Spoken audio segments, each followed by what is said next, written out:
Hi, I'm Mark Johnston. I'm President and Chief Operating Officer of Cytonet's U.S. operations. I hope the next few minutes will be useful in helping you better understand urea cycle disorders.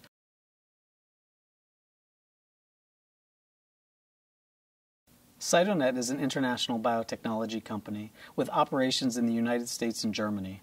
Our focus is cell therapy. We currently want to treat patients with liver diseases by transplanting liver cells into these patients so that those cells will actually take up the work of the dysfunctional liver.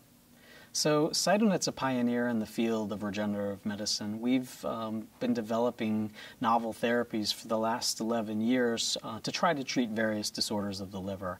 We're shaping the field of the future of medicine.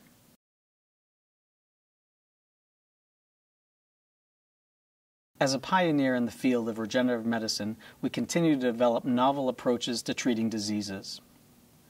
We are active in shaping the future of medicine.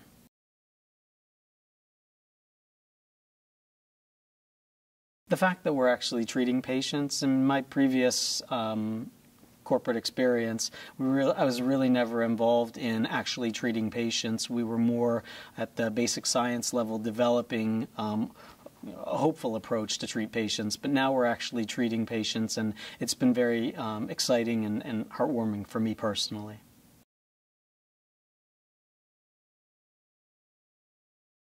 Rare diseases, the trouble with rare diseases is, by their name, is that a lot of the organizations, pharmaceutical companies, won't focus on rare diseases. So there really needs to be organizations, government, corporations developing ways to treat these diseases that nobody's really trying to treat.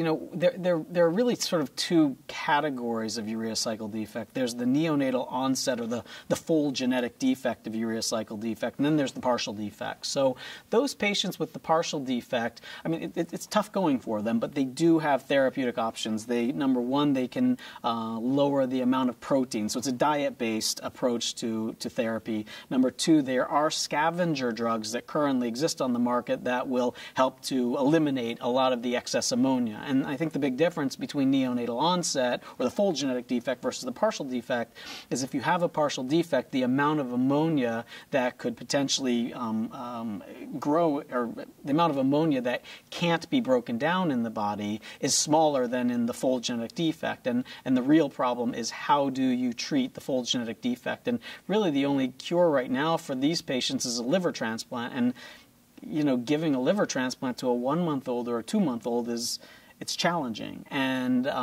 what we hope to achieve, at least in the short term, is transplanting liver cells into these very, very young kids, getting them stable, meaning that they don't have high levels of ammonia, for a period where they can actually get big enough to get a safe liver transplant. And that's our short-term objective.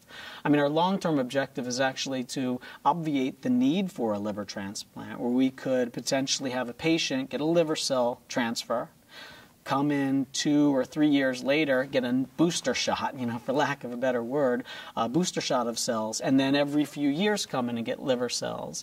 That would be the ultimate goal, and that's something that we're looking to achieve as a corporation.